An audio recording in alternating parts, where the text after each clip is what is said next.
Hey guys, welcome into the Bear With Us podcast. I'm Jack. He's Frank. Enough of the on the right, on the left bullshit. That it's guy, it just sounds like we're trying to do a political commentary podcast. All right, Frank, and that's not what this is all about. This is a football podcast where we sometimes talk about the Chicago Bears when there's news to talk about them. And this week, Frankie, there ain't shit to talk about when it comes to the Chicago Bears. They've signed some draft picks. Who cares? Doesn't matter. Fuck it. It's always going to get done at this point. I will say, Frank, let me ask you a real quick question before we get into today's topic. Do you remember the days back, like right before 2012, the Andrew Luck draft class, when like the first round you could just throw money at just regardless, and that you could just blow an entire salary cap on one player? You remember that? Yeah, I think the last... That feels like forever ago, man. I think it was at this point forever ago. But the last person to get that big deal before they put in the CBA was, I just had his name, Sam Bradford. Wasn't Sam Bradford the last one, Rams?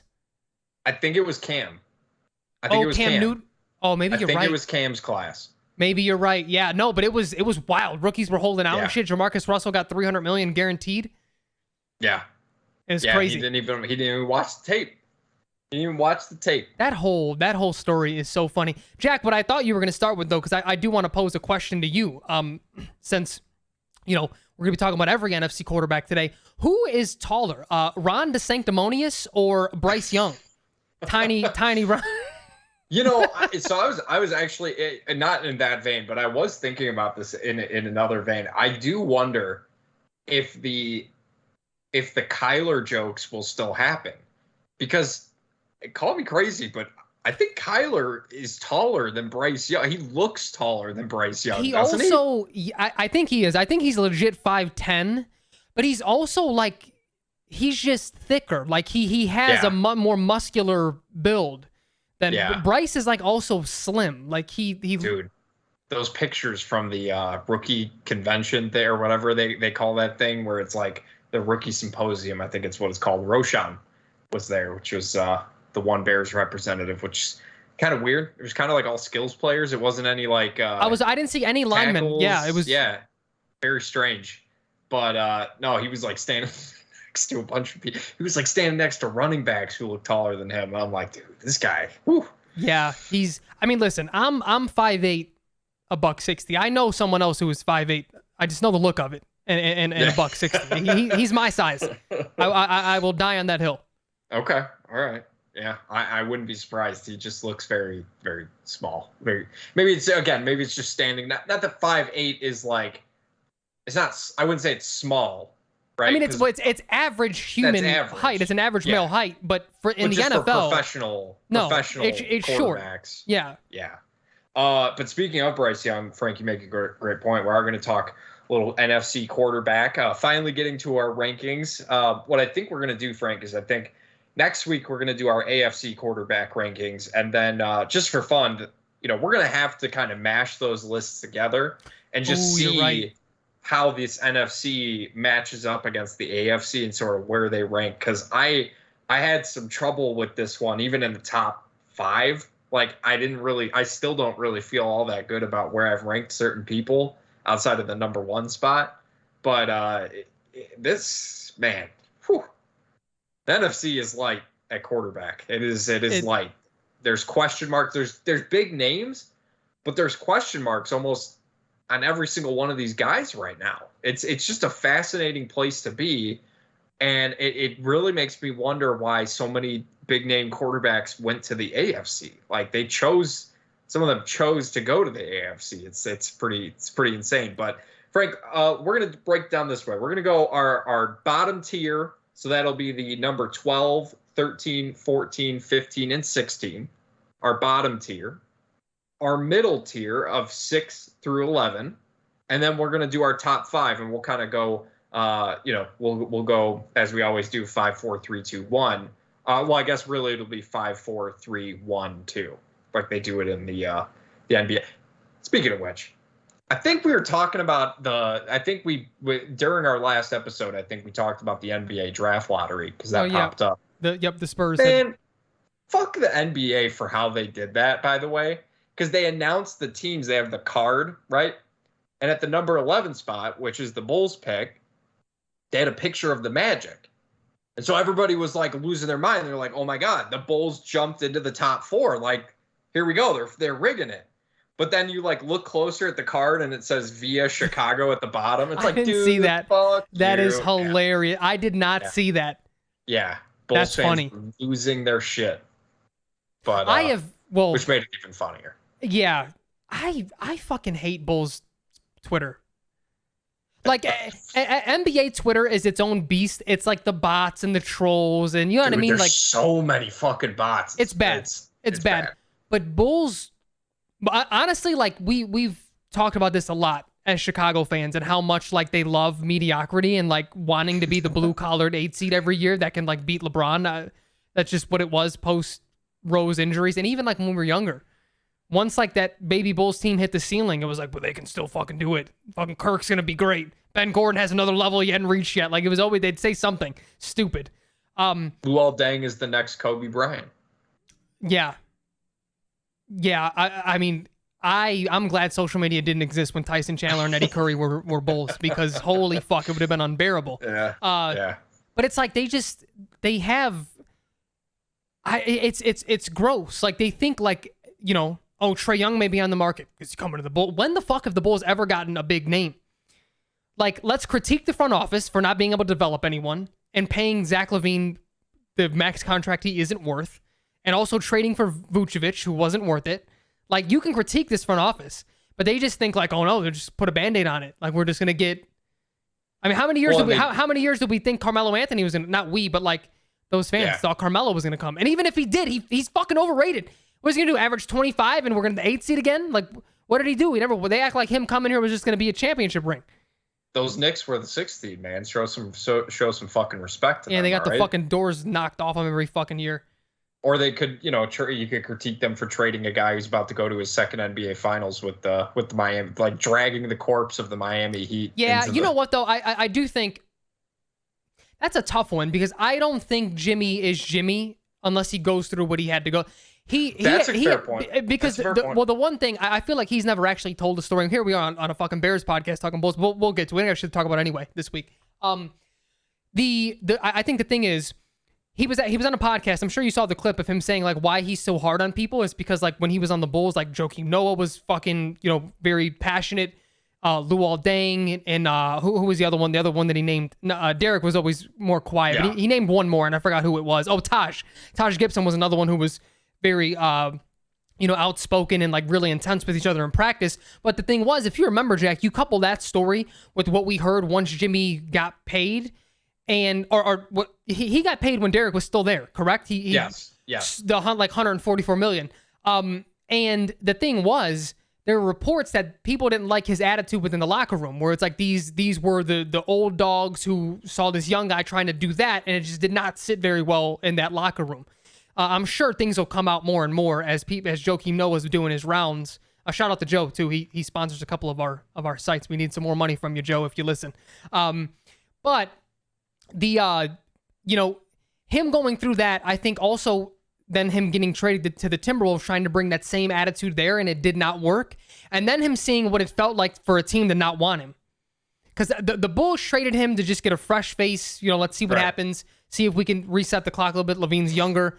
Chris Dunn was supposed to be a better guard than what he was. But then he goes to the Sixers, and they legitimately pick Tobias Harris over him. It's a contract situation, and they say, we think he's better for this team than you are. I think going through all that is what allowed him to fit in a culture like Miami, especially because Pat would not play that shit. Pat Riley would have bounced him the fuck off the wall if he would have tried that dumb shit he did in Minnesota. But he had to go through that to be... The talent was always there. Not always. He worked to get to it. But I'm saying, like, once he got to that height, it was there. I don't think... If he stays with the Bulls, I don't think he is what he is right now in Miami.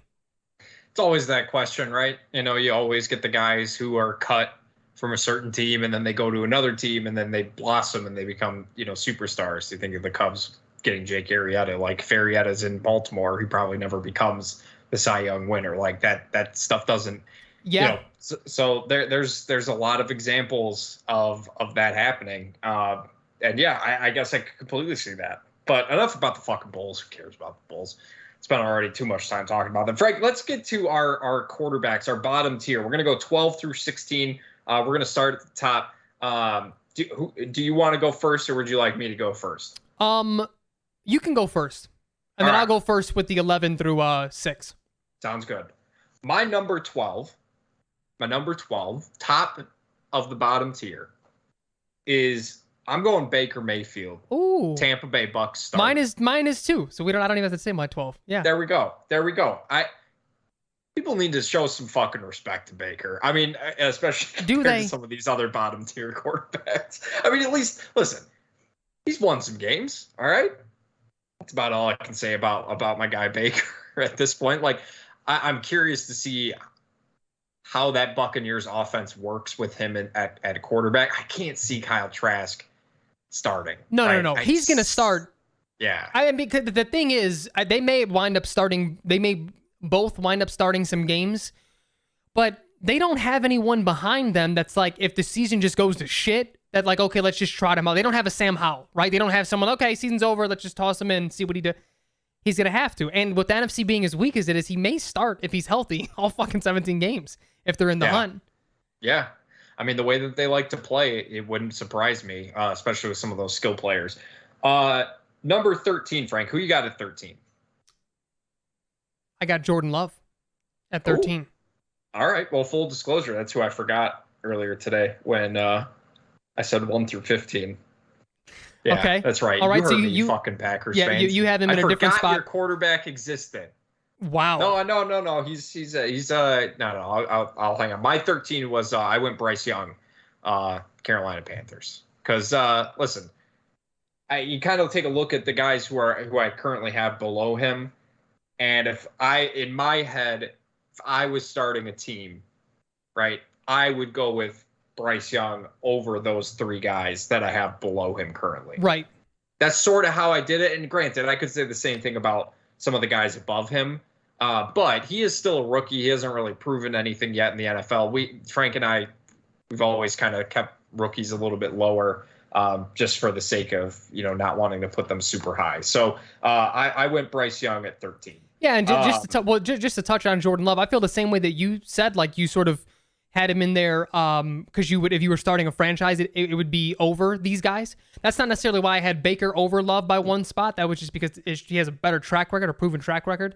But Love, for me, I know, but Chicago fans have been clowning and other fan bases have been clowning, but I don't expect him to be a bum, to be quite honest with you. Being in that system, being in that building for 4 years, you have the what is the right word? There is a level of continuity there, even though your starting quarterback left. This guy, you're not teaching him a new offense. You're not teaching him anything new. He's been there. He's familiar with the process, with the offense, with the weapons. Like, again, I don't know if he has a chance to really leap guys because the NFC is just weak. But as it stands, I don't expect him to be horrible. You know what I mean? Like I do some of the guys underneath him. That's sort of where my cutoff was. Like the guys underneath him, I think are going to have really bad years. Yeah, I put Jordan Love at 14 once I re-racked the rankings here for very similar reasons to what you just said. But Grant, like I said, if I was starting a franchise, I'm going Bryce Young over Jordan Love. But yes. I agree with you. I think Jordan Love can be a quarterback who you can win games with. Like I saw Packers fans even saying like, all right, worst comes to worst, we'll get Caleb Williams. And granted, that's true if the worst does come to worst. But I don't think Jordan Love is going to be bad enough for that to happen. Like, and Matt LaFleur, I don't think will let that get to the point where that would happen. Like, he's not going to be asking him to do what Aaron Rodgers did. Yep. Right. He's not going to be taking deep shots every single game. It'll happen, but it's going to be a quick passing game. It's going to have they're going to rely a lot on the running backs that they've paid a lot of money to. AJ Dillon is in a contract year, so they're going to want to see what they have in him. I think Jordan Love can manage this system perfectly fine. I think he'll be okay. But I just didn't think he was. It's hard to really say that, put him above a guy like Baker Mayfield who has won NFL games when he hasn't done anything himself to this point. So that's kind of my rationale. Yeah, I also think, just generally speaking, that the Packers have too talented of a roster to be in the Caleb Williams conversation.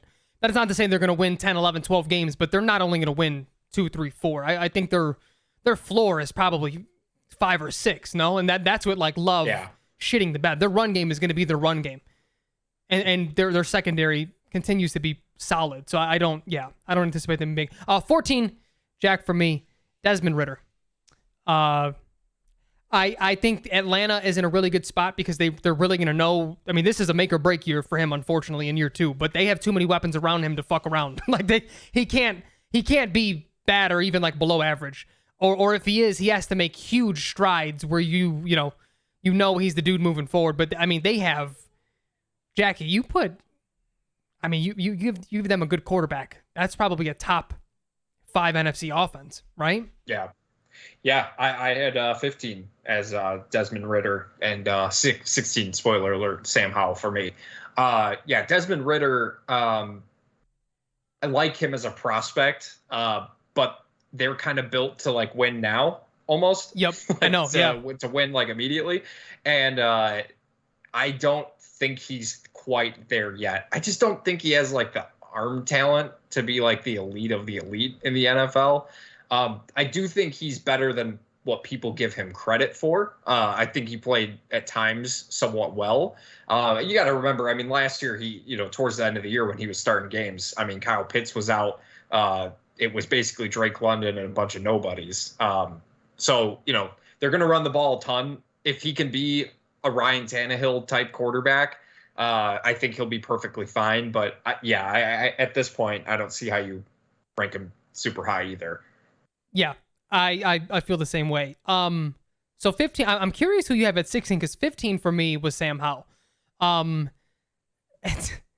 know, what was you think it's somebody is lower than because I said 16 for me was Sam Howell. Yeah, and 15 for me is Sam Howell.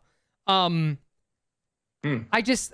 can't shake this thing where everyone was like, man, the kid maybe he starts one game, the kid maybe got, and he completed like 49% of his passes in that game. He made a couple good throws, but it's like, are we really clinging off of this? Like, at what point do you Ron Rivera can't figure out the quarterback position. At what point do you just get rid of him? I feel like they wasted a really good couple years of defense. Granted, last year they weren't that great, but they had that one year a couple years ago where they were an elite defense, man. They had a really good pass rush and good weapons on offense. And What I think is going to happen is I think that this change in ownership is really going to come into play with Washington. I think for this year, they're kind of just going to stand, they kind of just stood pat to see what happens. But once the new ownership group takes over, I think they'll want to infuse some, high profile. But like the thing about Ron Rivera is he's like almost the perfect coach for Washington, because for all of our lives, Frank, Washington has been so middling.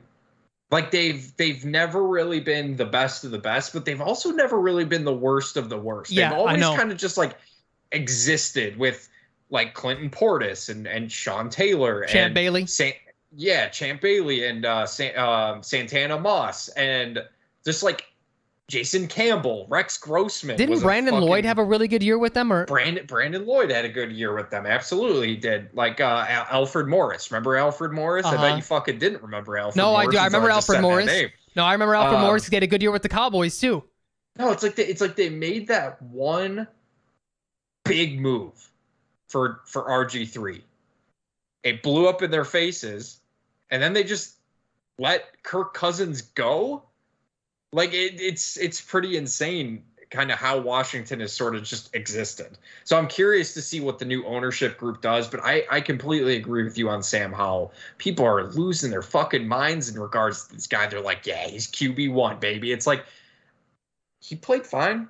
It was the last game of the season, and other teams don't really give a shit at that point. And maybe they're talking about his rushing ability because he did, he ran He's the ball athletic, pretty well, but he kind of just reminds me of Mitch a little bit. He has the body type of Baker in the eye, like the ability to read the defense like Mitch. Yeah, I can see it. Wait, so so who was your 15? Did you name your 15? Yeah, that was Ritter. Oh, Ritter. Okay. So 16. So to recap, I had Baker at 12, Uh-huh. Bryce at 13, Uh-huh. Ritter at 14, Uh-huh. Howell at 15. No. Or excuse me, Love at 14. I'm reading it wrong. Bryce Young at 13, Love at 14, Ritter at 15, and Howell at 16. Okay, so my 16 was, so I'm curious to see what you did. Mine was just the Arizona situation, Colt McCoy and Kyler. Now, if Kyler was healthy, he'd be in my top 10 somewhere. But with Colt McCoy starting, and I this is where sort of conspiracy me comes alive here. I don't think they're playing Kyler this year. I think what I think is going to happen, they have the worst roster in the NFC, potentially the NFL, after the Texans sort of raised their floor. And the Bears have as well. I think they go out and win 2 games, 3 games, if even that. And they are going to get the number 1 pick, and they're going to get Caleb Williams and trade Kyler Murray. I think that's what they're going to do. And they're probably going to trade him to Washington with the new ownership group. I was going to say that that's probably the splash move they're going to be. So I mean, mine is an easy talk. So who was your 16? No. 16 was Howell. Oh, was Howell. So where did you rank? We'll get to Kyler. Bryce, yeah, you had Bryce up. I do have Bryce up. Yeah. Yeah, Kyler. So that's an interesting way to put it. I kind of did it from the standpoint of like, if the quarterback, is healthy, where would I rank them? Oh, he'd probably be at like 7 for me then, and I'd knock other people down. Kyler would. So, full disclosure, it's kind of funny that you picked the number 7 because that's exactly where I was looking at my list, and I was just getting comfortable with people who I'd put him over. Yeah. Honestly, maybe even 6. I was thinking the same thing. But let's go 6 through 11. 6 through 11. We're starting at 11. Let's start at 11 and go up. Yeah, we'll work our way up. So you go first. Okay. 11 for me is Danny Dimes. I think I maybe could have put him higher, but the guy that I have above him, I just like his ceiling. I mean, I don't want to compare everyone to Danny Dimes, but I thought he was better than the guys that I listed, but that's sort of like that ceiling stopped for me where I saw the guys above him, either their floor was higher or their ceiling was higher. And I just, Danny Dimes to me right now is just such a a high floor, low ceiling guy. But his floor, maybe it's not high, it's like a medium floor. You know what I mean? Like I don't know. He's such a weird player, man. I'll get to him. I'll share my thoughts on him when I get to him. Number 11 for me was the trio of Trey Lance, Brock Purdy, and Sam Darnold. And the reason that I had them as a trio is it's just like, I mean, throw a fucking dart about who's going to be starting. And like, Trey is still a huge question mark, right? We think I would argue he's probably the most talented of those 3. But he hasn't played a lot of football in the last 3 years. Yep. And then you have Purdy, who played really well at the end of the season, but we've seen guys have a lot of success, coming in, as relief. And then you get an off season of tape on them, guys really study them, and all of a sudden they're not as good as they were, and maybe he looks a little bit closer to the 7th round pick Mr. Irrelevant. I'm not even going to say 7th round. I'm going to say Mr. Irrelevant pick. And then you have Sam Darnold, who at times played well in Carolina, especially at the end of last year. I don't know how you really separate the 3 of them. And because of that, it's almost like if you had all 3 of them together, they'd be a pretty good quarterback. But that being said, I don't know how you rank them above guys who are established starters. How can I rank 3 guys ahead of 1 guy? Like, I don't know. It's a messy situation, dude. I'll answer that question once I get to them. But 10 for me, here's where was our biggest discrepancy so far. 10 for me was Bryce Young. Okay. Again, when we did the scouting and we talked about what we thought about these rookies coming in, if he was 6'3", 220, you may. I'm not saying you would. The Bears would have had a much tougher decision to make, I think. I mean, because talent-wise, he's super talented. Arm strength, placement, ability to throw in tight windows, throwing on the move, athleticism. He has the makings of an NFL franchise quarterback. I don't know if even if he was that size, if he'd be better than Fields in my mind, but you get what I'm saying. And I really like his situation. I also think, again, this is one of those things when I look at the people below him, We don't know what his floor is just yet at the NFL, but I sure as fuck can see what his ceiling can be if they put it together around him. And I think he can be a really good starting quarterback in the NFL. I think I don't know how much I trust Frank Reich, to be honest. I don't know if I loved the hire there. I don't know.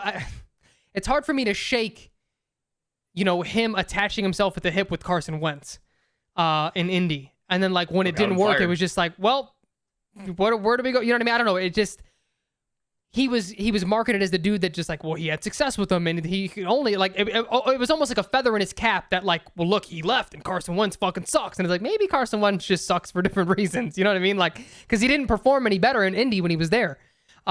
So, I mean, this is his chance to sort of separate that train of thought, because I'm sure he listens and he's upset that he just heard me say that about him as a head coach. But, all in all, I think Bryce Young, he's my number 10. Yeah, Frank Reich is an interesting guy because in our coach rankings last year, I had him pretty high because I liked him as a play caller. I just don't.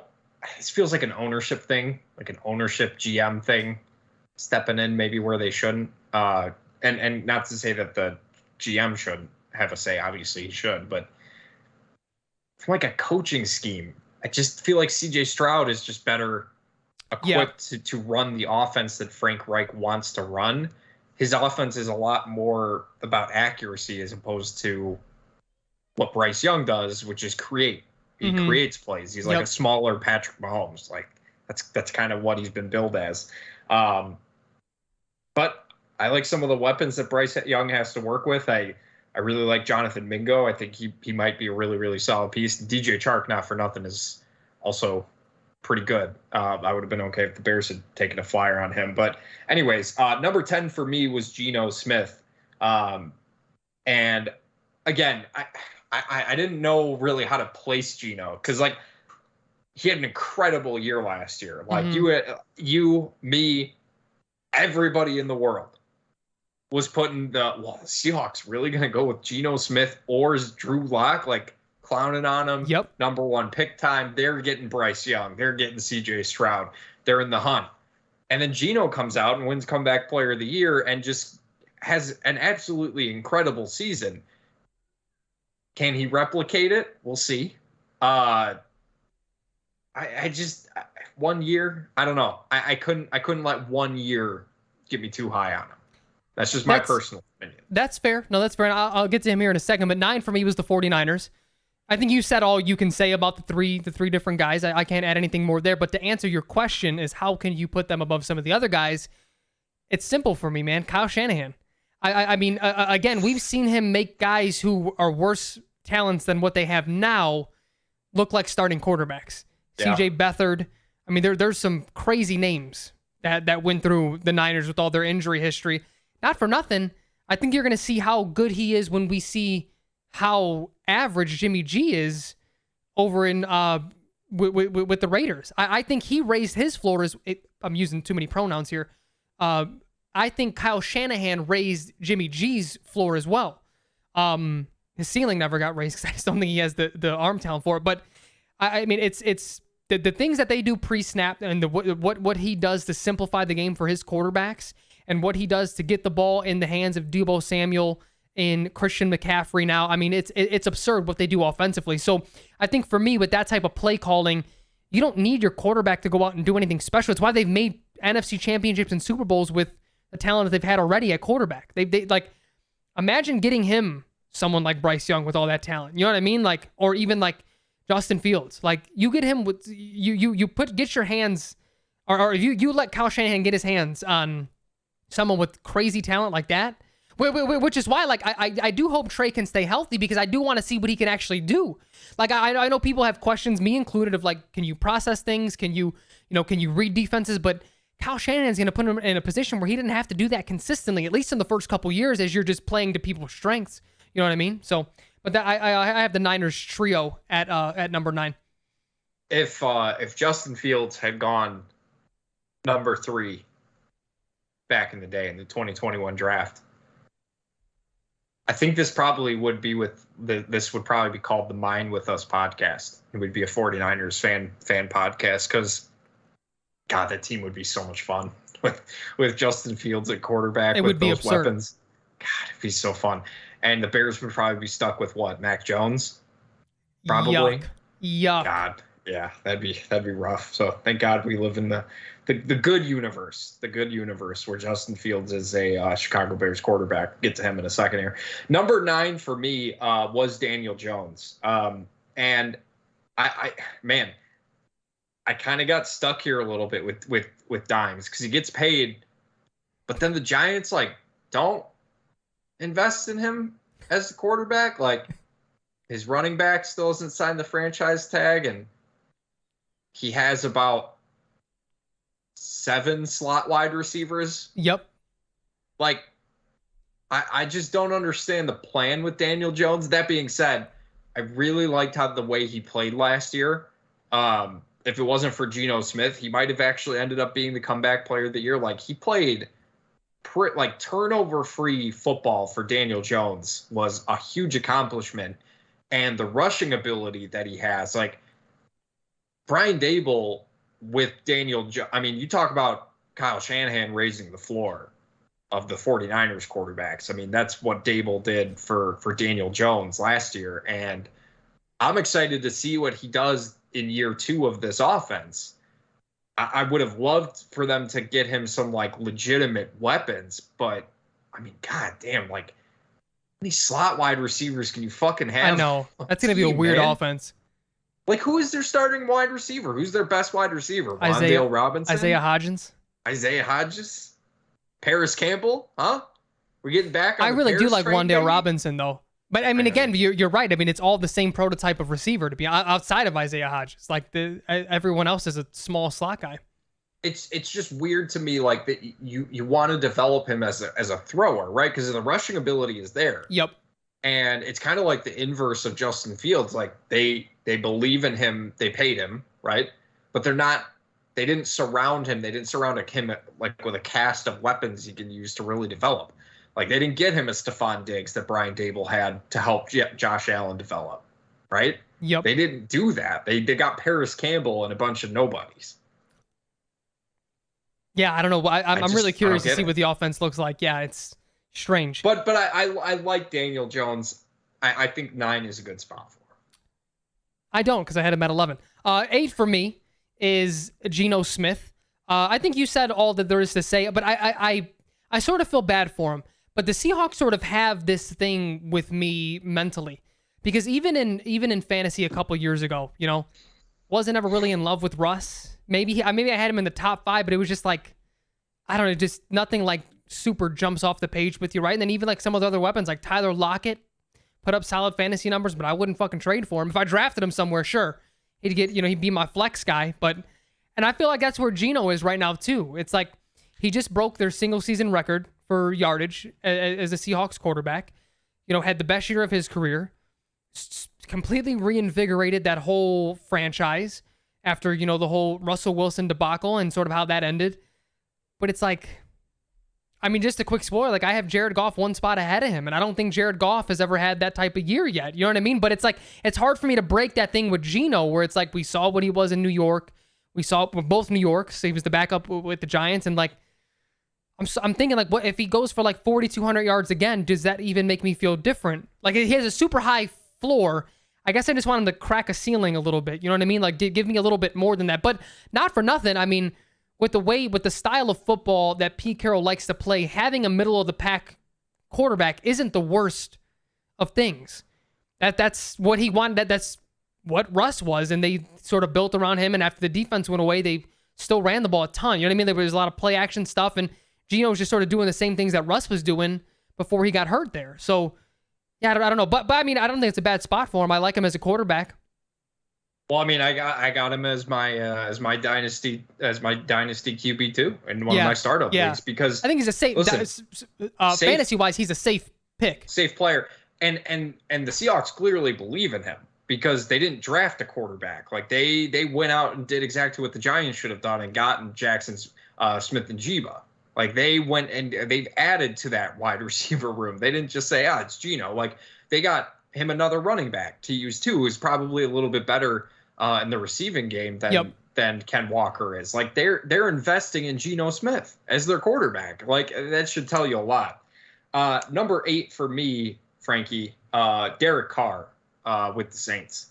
And this might change a little bit for you. He probably, I'm guessing, just kind of what you've been talking about, he's probably a little bit higher for you.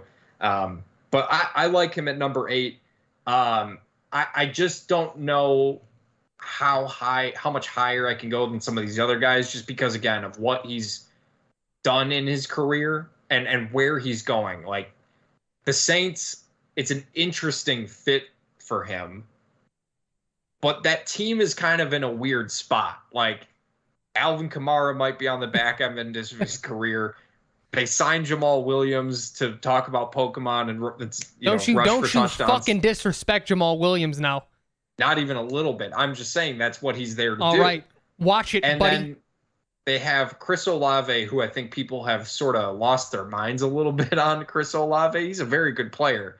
We'll see if he's an elite wide receiver, if he's a wide receiver 1. And Michael Thomas, who you just don't fucking know. Like the Saints are such a weird team that I didn't want to put Derek Carr super high, because I just don't know what Derek Carr, if he's going to be last year's Derek Carr or the Derek Carr who, was at the top 12. Yep. So that's kind of how I rationalize that. I see both sides, and I'll rebut that once I get to him. 7 for me, Jared Goff. I sort of already spoiled it, but I don't feel much different about him than I do Geno Smith, to be honest. Super high floor, professional quarterback, but he's one of those guys, and I feel the same way about Geno. You don't really win because of him. You can win with him. I mean, we've seen this. We've seen this sort of, when he was with the Rams, they make it to the Super Bowl, not necessarily because of him, but because he's a professional quarterback. They run the ball well, elite defense, really good weapons, and they continue to, I don't know if they're necessarily building around, him per se, but they're building a really good offense, and he puts up numbers there to a point where, and we'll get into what we really think about divisions and things, but they're the division favorite right now on most sports books. So if he just continues to do what he does, I don't imagine him getting any higher in my rankings. But again, with what Detroit has built, with that talent that they have, you may have question marks about the coaching, but both of their trenches are good. Their skill positions are good. That can get you pretty deep into the playoffs if you have an average quarterback. And I think Goff is like, average to above average. That was the toughest one for me to separate between Goff and Geno. I knew they would be right next to each other, and then once I sort of landed them, I was like, okay, who do I sort of favor over the other? But Goff has just had more of a track record there, whereas Geno probably leaps him if he has another year like he did last year. Yeah, number 7, as I alluded to a little bit earlier, I had Kyler at 7, because I still think the talent is there, and when it's working, it's working. Like he's still a very special talent. You just kind of hope that some of the other stuff comes with it, right? He had a very rough year last year with obviously the injuries, with not having his best wide receiver for the first 6 games due to the PED suspension. But I don't know, like this feels like one of those things where if he leaves Arizona and he goes to a team that can nurture him and get the most out of him, he could be like an MVP candidate. Like he's What if he goes to San Fran? I was thinking that. I don't know if Arizona. I don't know. I don't know if that's the fit, because just of how much, like you were talking about, how much pre-snap you have to do in San Francisco, like getting into the right sets. I don't know if Kyler can really manage that type of offense, just given his homework clause. Which, man, like that was nuts. Arizona just did him so dirty on that one, where it's just kind of like that was pretty. I don't think we'll ever see something like that again. But no, I still think the talent is there for Kyler. I just think it's about going to be kind of where he lands. If he even moves on from Arizona at all. But we've seen Arizona move on from quarterbacks left and fucking right. Josh Rosen. Yeah. Who's number 6 for you? My number 6. This one honestly was really tough, but given his track record and given what just his whole career, I think he's become underrated in a lot of circles. Number 6 for me was Matt Stafford. Same. Yeah, but it's also tough. I wanted to rate him a little bit lower than this, to be honest with you. Same here. But Same here. It's just coming off it's the injury, really. It's because we saw what he did a couple years ago. He still had it. Like, I mean, they won a goddamn Super Bowl. Like, and he played very well. He outperformed Tom Brady in their matchup. Like, he can play the quarterback position, and I think if he's healthy, just talent wise, even being a little bit older, if he was fully healthy, he'd be higher than that, to be quite honest. But coming off the injury, it knocked him down. Like, I probably have him at 3. If you just tell me shoulder or elbow, whatever it is healed, he's in. I would have him at 3. Well, and that was the thing for me. That's why I had him at 6 as well. Same thought process. And it's not just injury, right? It's not like he broke his ankle, right? You expect that to be healed. Right. That's going to be fine. Fucking dealing with neck injuries, back injuries. Like, dude, that scares me. And there's like an elbow in there too, isn't there? There's like an elbow shoulder type of thing. Exactly. There was a lot going on, and that shit scares me with a guy who is in NFL world older, right? I think he's like 35, somewhere around there. I just don't trust that a guy with those types of injuries is going to bounce back, and especially with the way that Rams team is built right now. Like the thing about the Rams is they're also in a weird, like, they won their Super Bowl and that was kind of it, right? Like Sean McVay, Aaron Donald, they're like, yeah, maybe we'll retire, and that's been like the last couple of years where it's like, what is the direction? What are they going to do here? And moving ahead with a 35-year-old quarterback who, as talented as he is, did kind of look like he, even when he was playing, did kind of look like he had lost a little something. Granted, that might have been, injuries we just didn't know about. And the O-line was really bad when he was playing. And the O-line was really, really bad. And they didn't have a run game. They were using Darrell Henderson instead of Cam Akers for some strange reason. Like, I agree with you totally on the spot for Matt Stafford. I wanted to put him lower, but it is a guy who won a Super Bowl. It's hard to, and just how good Stafford had been. Like, those Lions teams should have been much, much better back in the day. So it's hard to really put him too low, but I agree. There was a part of me, just a little part of me, that wanted to bring him down a little bit. Agreed. Same. 5 for me, and this is where I'll answer your question or sort of rebuttal your fair take on Derek Carr. But I had Derek Carr at number 5. And your question was, is he the guy of last year, or is he the guy that we saw years before that we thought was underrated? Like, we were like, this dude's putting up 4,000 yards. We wanted him to go to the Bears. Yeah, we weren't opposed. We certainly weren't. That was before we got Justin Fields. Right. Yeah. Yes. Yeah. To clarify. That was when the Russell Wilson thing was happening, if you recall. Yeah. Yes, it was. But so for me, I think Derek Carr is still the guy that we thought pre Devontae Adams and McDaniels. And the reason why I say that is because we know what we think about Josh McDaniels. I'm not high on him, but even with that said, you're way lower on him than I am, right? But now with this weird stuff coming out with Devontae Adams, like, I don't really see eye to eye with the offense and what they want to do. And knowing that, like, they peppered him with like 300 targets last year with Derek Carr there, and that had never been Derek Carr's game. Look at what he was doing years prior with like much less talent than Devontae Adams. He's spreading the ball around, quick throws. Hunter Renfrow had a really good year, 2 years in a row. Like, they were starting to be Darren Waller. Yeah. I don't know why I had a brain fart. Darren Waller having good years when he's healthy. Like, he spread the ball around really well. So for them to only isolate one guy, that to me feels like coaching. You know what I mean? That's never been his game, to just pepper one dude with a ton of targets. So I think he goes there. I also think it's funny how we flipped on Chris Olave, because I was the one saying that going into the draft. I was like, I don't know. He feels like more of a number 2. And he impressed the fuck out of me, where I think he's a legitimate X. I think the connection between him and Carr is going to be phenomenal in New Orleans. I'm really excited about that.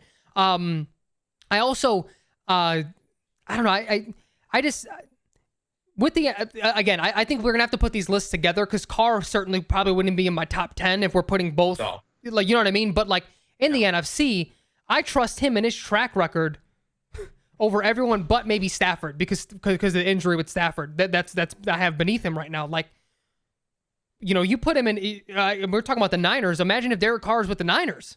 That's a Super Bowl team right there. You know what I mean? Like, so I'm a tad bit higher on Carr, but again, you just land on a different side of that question. Is he the guy that we saw last year? You lean more that way. I lean more towards, is he, or he is the guy that before McDaniels and Devontae Adams got there. So now tomorrow on Undisputed, me and you are going to yell at each other for an hour about that. Absolutely, because that's all we do. Number 5 for me was Jared Goff. So I actually had Goff a little bit higher than Derek Carr. 3 spots we just flopped. Yeah, we just flopped him, right? Yeah. Jared Goff, I feel like people forget that he had also been to a Super Bowl. Like, Jared Goff, man, like, people are weirdly, like, down on him. Even the Lions kind of are, too, with drafting Hendon Hooker. Jared Goff kind of makes that offense relevant, in my opinion. Like, he is a much better quarterback than I think people give him credit for. And is he a superstar talent? No, I don't believe he's upper echelon of quarterbacks, but I still think you put him on most teams, he's probably going to make your quarterback room better, right?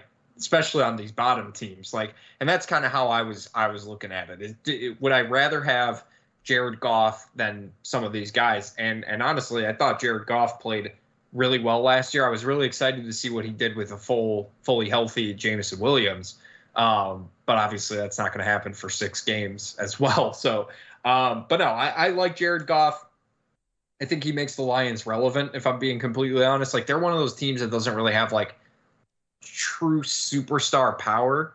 But if you're thinking of like what like Fox would put as like their marquee players, right? If they were on America's Game of the Week, it'd be Goff and it'd be Aiden Hutchinson. Like that, those are really the 2 guys that they would put up there. So in that sense, I would rather have Jared Goff at this point if I was building a team over some of the guys that I had mentioned a little bit earlier. I'm not mad at it. 4 for me, Jackie, and I wanted to put him higher, but I had to put my bias to the side. Justin Fields was at same for you, yeah. So we probably have the same exact top 3 then. But listen, I think our number 2 and 3 will be different. We'll fucking see about that, buddy. And if they are different, we're gonna fucking scream at each other. And I'm gonna tell you that you went to fucking Idaho State and you didn't play a goddamn minute. All right. Listen, Justin Fields. I've never been to Idaho. I constantly forget that's a state that exists. I apologize to our Idaho fans. Yeah, fuck Idaho. If you get caught up in the algorithms of toxic ass Twitter, you'll see a lot of people try to rag on Justin Fields. He can't throw. He can't this. Again, I think we've dispelled the whole thing about not being able to throw. You like saying that, his completion percentage hasn't been great. Maybe he hasn't thrown in the tight windows. Okay, fine. And we've talked about how that's part of early quarterback progression as they move forward. But to me, when you say someone can't throw, that's Tim Tebow. That's literally someone who doesn't have arm talent at all. Look at Justin Fields, even if it's just a highlight tape, which is you're not going to see his lows. It's a highlight, right? But you see that arm talent on display. There isn't a throw on the field that he can't make. There are throws consistently that he makes 2 or 3 times a game that you're like, Patrick Mahomes is probably the only other quarterback that can do that. And Stafford when he does Mahomesian things. But you combine that with his ability to run. He's the best athlete on this list. Let's make no mistake. But the thing is, let's say you turn down his athleticism if this was Madden by like 20%. I don't know if I have him much lower than what I have him now. Like, his arm talent is elite. He has to put together a full season still. It's his 2nd year starting. It's going to be going into his 3rd. But his arm, again, the throws that he's able to make on the run, the throws that he's made from in the pocket, the throws that, his ability to roll out and evade pressure, and even like we saw last year him to start to just manipulate pockets and not just be an athlete to, roll out. He has elite level. He has an elite level skill set. Now the Bears have supported him and gotten him weapons and invested in the offensive line. Now he has a shot to prove, hey, I can combine this elite talent with elite production. I think you're a clown if you don't have Justin Fields as the top 5 NFC quarterback. Now, I don't even know if he'd be. I haven't looked at both lists. I haven't made my AFC list yet. I don't know if he's a top 10. I don't know if he'd be in my 10 overall. But in the NFC, if you don't have Justin Fields top 5 in the NFC, I think you're a clown. Yeah, I can't say much more than what you said. Like, and here's the thing, you bring up a good point because Justin Fields detractors say one of two things, right? They talk about completion percentage, they talk about just box score stats, and if you try and bring up, just watch these plays, well, those are highlights. Okay, that's true. But you can't tell me that Justin Fields highlights don't look better than Kenny Pickett's highlights. Right. Than Daniel Jones highlights. Than Derek Carr highlights. Like, Justin Fields, his highs are high. They are some of the best you'll see. There's the arm angles, the adjustments that he's able to make, the escapability. I'm thinking of that Dolphins game where he literally gets swung around, stays on his feet, runs, and his toe like just barely touches out of bounds. And again, people just like, it matters until it doesn't. He doesn't have weapons, right? He doesn't have a good offensive line. He's still productive. He's still keeping the Bears in those games. Like, you watch the fucking games, the Bears are in some of those games only because of him. You brought up a really great point with a couple of these quarterbacks where you said, can you win with them? Talking about Jared Goff, you said they win with him, not because of him. Justin Fields is a guy that you win because of. You just watch the game and you'll see it. Yep. And if you don't, you're just looking to be a troll or a hater just for the sake of it. But Justin absolutely is a top 5 NFC quarterback just from the talent alone. And like, people, I just don't get how much emphasis when it comes to Justin, because it doesn't seem to be the bar for other quarterbacks. But like, well, take away his rushing and what is he? It's like, no, why do you have to take away his rushing? Because he's a quarterback. He's a dual threat quarterback. That's what makes him good. Like, I don't get it. I just don't understand the just dismissal of Justin Fields as a thrower. I don't understand it. It's really also don't. The other thing that gets to be annoying about it is that they act like these runs were drawn up for him. There weren't very many last season that were drawn up for him. You see a lot of running backs do that, huh? You see a lot of running backs just get almost tackled in the pocket. That's what I'm saying. Like, he's around. running out of necessity on all the, like, that play against the Dolphins where he's fucking on the move, pump fakes, no one's open, he fakes out the linebacker and just takes it to the house. Like, we've seen this before. We said the Eagles being in the backfield in 0.5 seconds, him fucking evading people, spinning, and you brought up the foot being out of bounds. Like, he's the most of those plays are out of necessity. There's one or two, at every game that are drawn up for him. Some quarterback draws around him, some quarterback sweeps. You're just taking advantage of his athleticism. But you give him a clean pocket and you give him wide receivers who can actually get open, his rushing numbers are going to go down. They didn't rely on his legs on purpose. He didn't use his legs because it was one option and go. Like, you can consider, and then that sort of goes to what we were saying, like, him progressing in certain areas. We saw him throughout the year, especially after the first 4 games, progress from read 1 to 2 to check down. Nothing's open, I run. Or someone's already in the backfield and I just have to be the best player on the field right now and make something out of it. Like, again, consistency has to happen. He was a year 2 player. We know that. There's different things he still has to improve on in terms of reading defenses, in terms of speeding up the processor, but just in terms of talent, I don't get how you can look at him and act like he's some bum. It's ridiculous. And he's looking to throw. He's not just looking to run. Like, he's not looking to run. He's looking to throw and runs when he has to. Yeah. Well, I mean, if you take away Patrick Mahomes' scramble ability, really, what is he? Really, what is he? I mean, he's Matt Stafford. Before Matt Stafford was Matt Stafford. He would be doing Staffordian things. Staffordian things. No, I mean, like, when it comes to the throwing ability, like, you just think of like the throw against the Vikings that he had to Darnell Mooney. You think about the throw that he had to N'Keal Harry over Jair Alexander, who Packers fans just won't stop talking about. Like, dude, like, he can make the throws when he needs to. And I know people bring up that one play to who's Hutchinson, the tight end? Aiden. Oh, No. The tight end. Yeah, when yeah. he overthrew him. Who the fuck Yeah, was that? It wasn't Cole Kmet. It was No, it was the other bum. The guy who we thought could actually be somewhat usable. The fuck was his name? I don't even remember now. God, we've had like 7 tight ends over the last couple of years. Well, and we've talked about this guy many times. Like, we've made fun of him. Yeah.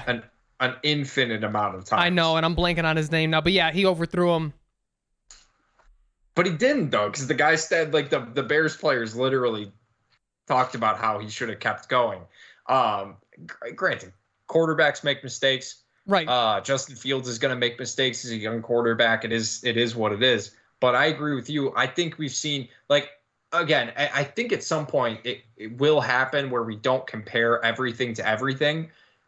But you look at just the leap, the confidence that Justin Fields had going in, like in year 2, just in year 2 in totality, to what Mitch Trubisky had in his second year, his first year with Matt Nagy. Like, they look completely different. They look like completely different quarterbacks.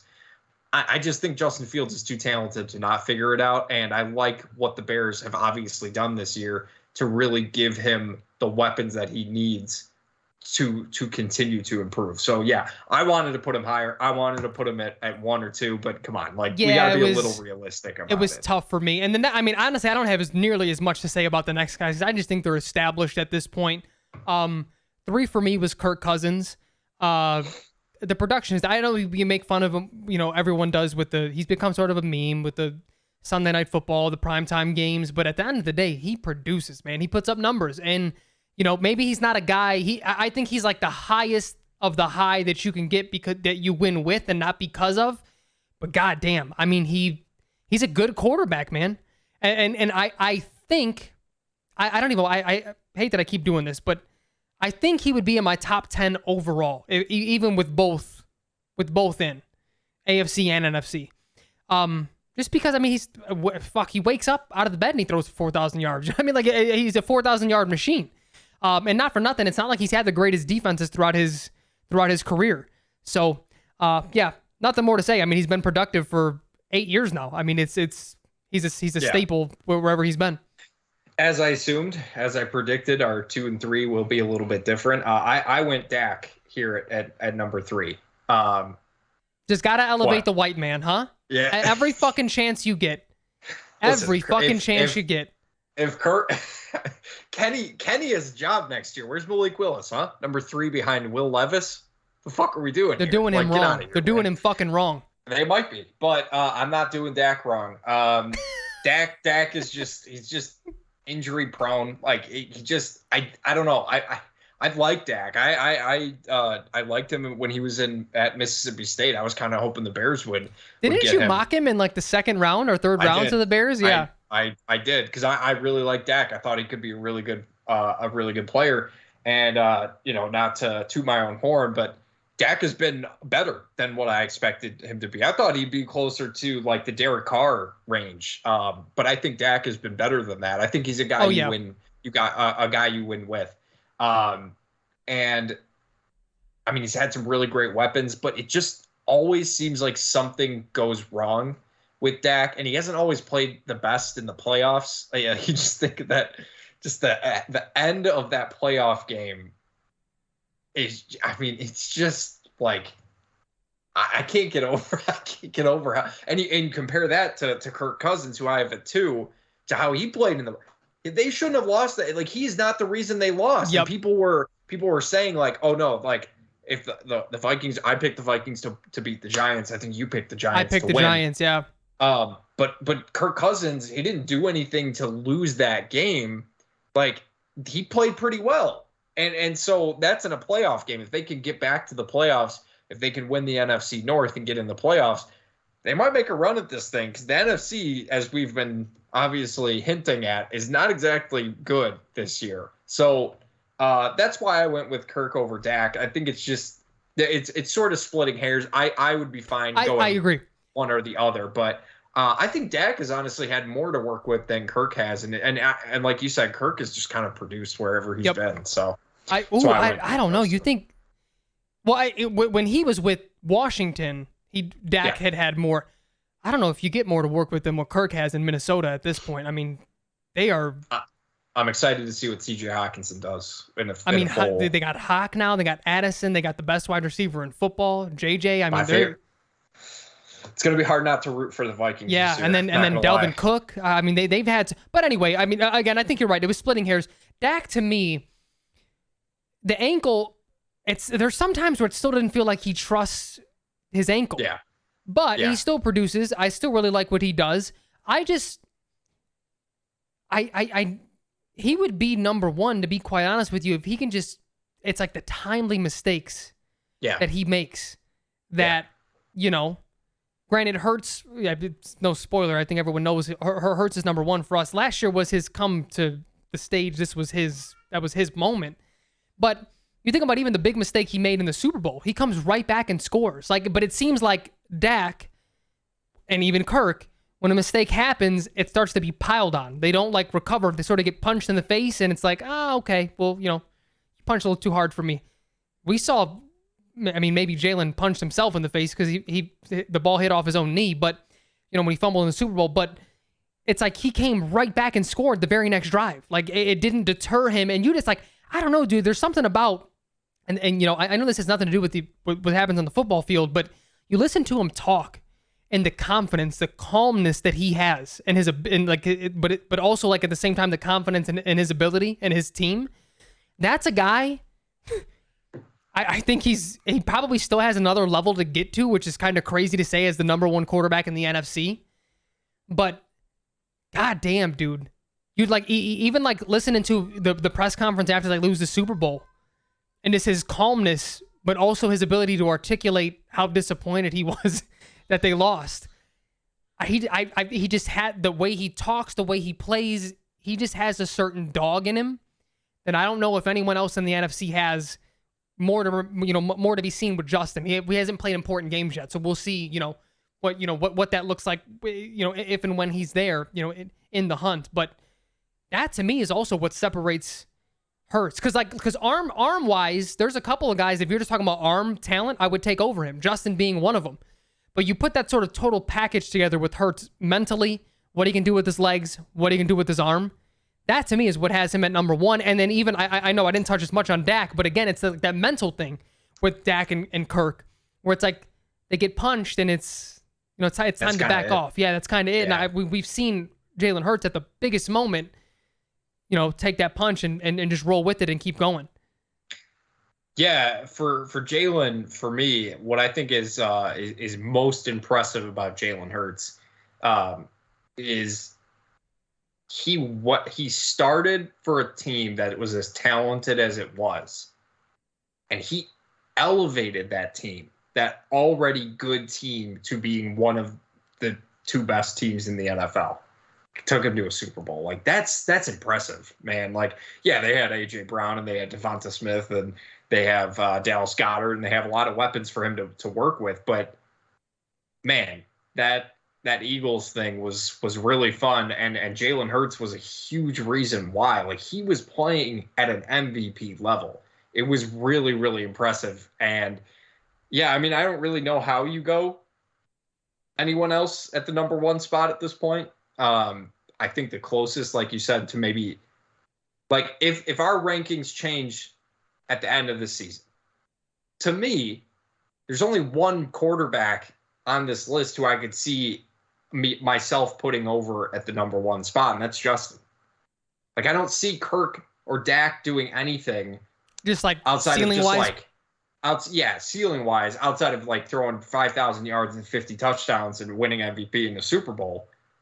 I don't see anything that those two can do to really displace Jalen Hurts, unless Jalen Hurts goes through ultra regression, which I don't think that's going to happen. So yeah, I agree. That's why I had Jalen at number one, and that was the easiest one to put this entire thing. As soon as we started the list, I started there, hit one, and then I started going from the bottom up. I knew he was going to be my one. And you know what, Jack? The last thing there is what also was so impressive to me about that young man is his spot wasn't guaranteed, even going into this past year.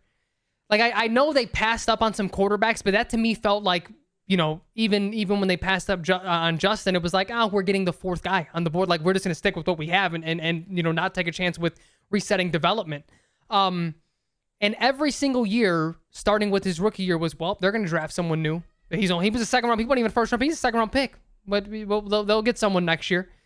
No, they may trade him in this off. Like, he had to endure all of that and ignore that noise and continuously get better as they built around him and developed him. And not to take away any credit from him, he also helped in his own development throughout all that as well. So I mean, that's, again, when you're when you're sort of splitting hairs at the top, things like that matter. It is what it is. And Hurts, he's a dog. He's so fun to watch.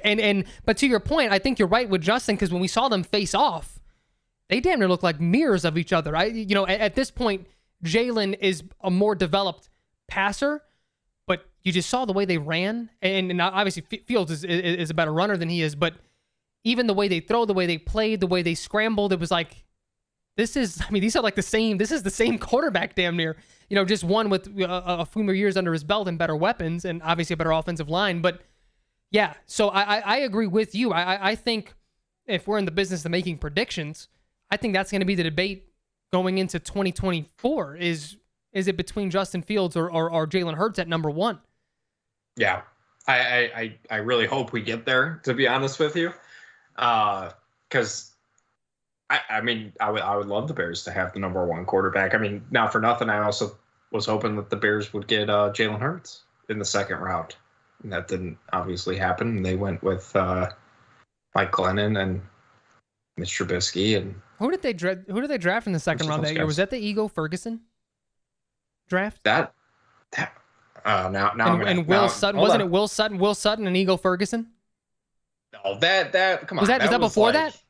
That was like 2014. No shot. It was that long ago. Google it. Yeah, Ego Ferguson. I'm gonna look it up right now. Look it up right now. Look it up right now. I'm looking it up. Hold on. Just give me a second. Because there's no way. All right. While I'm 2014 draft. Boom. And what was Mitch? 2016? 17? Who? Mitch? Mitch was 2017. Jalen was 2020. 2020 yeah, draft. you fucking liberals with your facts and shit. Fact checking. I go by the way I feel, baby. 2014, yeah. Ego Ferguson and Will. I liked Will Sutton, actually. I'm not going to lie to you. I liked him coming out of that draft. There's some grumbles in the Bears media that they think Jervon and the other, who is the other, Pickens, that they're the next Ego Ferguson and Will Sutton. No, you're making that up. No, I did. I've heard that. So okay, okay. The Bears with their all right, so 2020 draft rolls around, right? They don't have a first round pick. They traded it to Chicago, to Raiders, who took Damon Arnett. I don't know who that is. I don't know who that is either. They could have had Justin Jefferson at that pick. Could have. He wasn't. He didn't have straight line speed. Then the Bears they took that's the Cole Kmet draft, right? And you're thinking, okay, well, they went tight end. They could have had Jalen Hurts again because the number 50 pick they took Jalen Johnson. So they had two chances. Well, to draft Cole Kmet did just graduate from college. Oh, that's one thing. I mean, there's not too big of a thing. I love that the team president is out and he went to that. Yeah. He went to Justin Fields' graduation, and he went to Cole Kmet, or as my wife calls him, Coca Met. Coca Met. That's too cool of a name for him. And speaking of which, Cole Kmet really sounded like he hated Justin Fields when he was talking about how much he loves playing with him and how good he thinks he's going to be. I couldn't believe the hatred in his voice. Visceral. Kick him off the team. Arrest that man. God, people are so fucking weird, man. All right, Jack, what are we doing? Why are we talking about the 2020 and 2014 and 2017 draft? Can we get the fuck out of here? Because I had to prove you wrong. I had to prove you wrong that Ego Ferguson was the 2014 draft That's pick. What they want you to think. That's what they want you to think, you fucking sheep. Don't test my draft knowledge, all right? My random draft knowledge of the Bears and who they drafted. All right? They edited Jesus. that after the fact. You're a sheeple. You're just one of the fucking sheeple. What are you on your 6th vaccine? Jesus Christ. All right, Frankie, let's get out of here. We will be doing the AFC quarterback ranking next week. Hopefully it'll be a little bit more challenging, and I'm curious to see if maybe Frank and I have some different rankings, because this one seemed pretty by the books, honestly. Yeah, the NFC, we're going to have tough decisions to make in the AFC. We really are. Yeah, should be a fun one. We appreciate you guys listening as always. Please like, subscribe on whatever you're listening to. We appreciate it. We'll talk to you guys next week. Later, Jackie. Later, everybody. Everybody.